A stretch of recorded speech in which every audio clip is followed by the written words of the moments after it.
Selamat siang, perkenalkan nama saya Rosani Situmorang dengan NPM 20120015 dari kelas SIP 2001. Di sini saya akan mempresentasikan tentang pengenalan ITIL. Apa itu ITIL?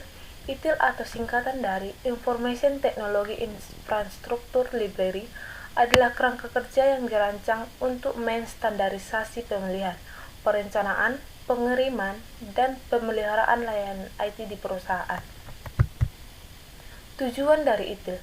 Tujuan dari sistem ini adalah untuk meningkatkan efisien dan mencapai pelayanan yang direncanakan oleh perusahaan. Kerangka kerja ITIL memungkinkan DBA menjadi mitra layanan bisnis, bukan hanya dukungan back-end. Pedoman dan praktik terbaik ITIL menyelaraskan tindakan dan pengeluaran TI dengan kebutuhan bisnis. Sejarah ITIL.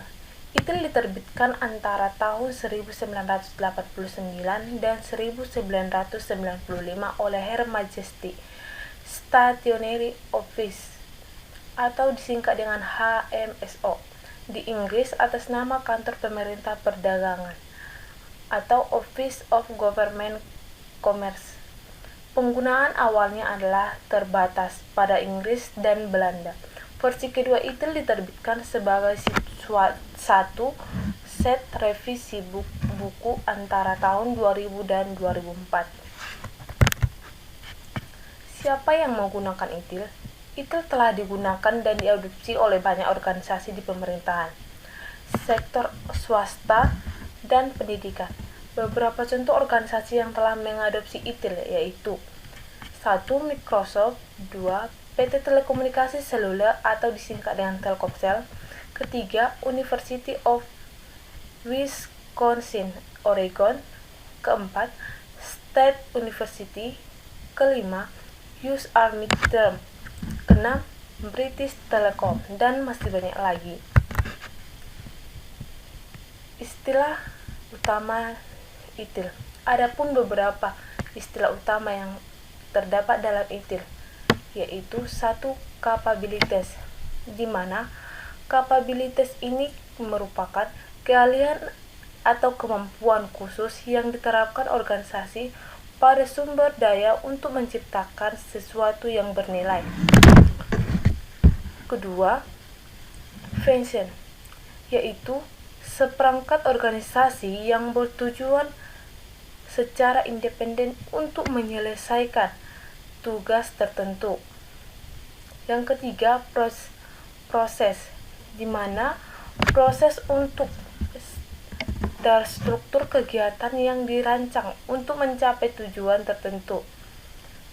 Yang keempat, resource, di mana resource ini merupakan bahan yang berkontribusi pada layanan seperti uang, peralatan, waktu, dan personel. Selanjutnya, roles, di mana roles merupakan didefinisikan sebagai seperangkat tanggung jawab dan hak istimewa. Kemudian, service asset, di mana service asset juga dikenal sebagai aset. Istilah ini mengacu pada sumber daya dan kemampuan yang harus digunakan oleh penyedia layanan untuk menyediakan layanan. Kemudian, service management. Service management merupakan kemampuan khusus untuk memberikan sesuatu yang bernilai kepada pelanggan sebagai layanan. Selanjutnya, service. Service merupakan suatu cara memberikan sesuatu yang bernilai kepada pelanggan tanpa mengharuskan mereka untuk mengeluarkan biaya dan risiko. Selanjutnya, value, utility, warranty, di mana ini merupakan nilai layanan terdiri dari faktor, utilitas, dan garansi. Selanjutnya, kerangka kerja ITIL, Information Technology Infrastructure Library, mencakup beberapa kerangka kerja yang diadaptasi dari 5 publikasi utama. Kerangka kerja infrastruktur IT yang perlu diperhatikan yaitu 1. Service strategi, di mana service strategi ini bertugas menjelaskan tujuan bisnis dan kebutuhan klien dengan menyelaraskan tujuan dari dua komponen.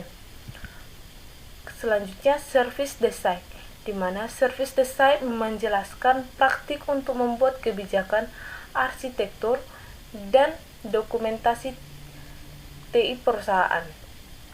Selanjutnya, service transition, di mana service transition merupakan memberikan panduan pada manajemen selama perubahan dan memandu administrator TI melalui gangguan dan perubahan di lingkungan kerja. Kemudian service operation, di mana service operation menyediakan opsi untuk mengelola layanan IT untuk keperluan harian, bulanan, dan tahunan. Selanjutnya, continual service improvement, di mana continual service improvement adalah kerangka kerja yang mencakup cara memperkenalkan, peningkatan, dan pembaruan kebijakan sebagai bagian dari proses ITIL. Kemudian, perbedaan ITIL 4 dan ITIL 3. Dalam ITIL versi 3, IT Service Management atau disingkat dengan ITSM sebagai siklus yang termasuk dalam IT Service Management. ITIL edisi 3 ini mencakup 5 bagian yang membentuk siklus manajemen layanan TI, yaitu 1. Strategi layanan, 2. Desain layanan, 3. Transfer layanan, 4. Operasi pelayanan, dan yang terakhir, peningkatan layanan berkelanjutan. ITIL versi 4 juga mengadopsi dan mengintegrasikan metodologi baru seperti Agile dan DevOps ke dalam kerangka kerja baru ini. ITIL 4 menekankan budaya perusahaan sebagai salah satu kunci keberhasilan implementasi ITSM. ITIL 4 secara resmi akan diluncurkan pada kuartal pertama 2019, tetapi pembaruan akan terus dirilis sepanjang tahun. Menantikan seperti apa versi lengkap ITIL 4 di masa depan. Sekian dari hasil presentasi saya. Jika ada kekurangan atau kesalahan pengucapan, mohon dimaafkan. Sekian dan terima kasih.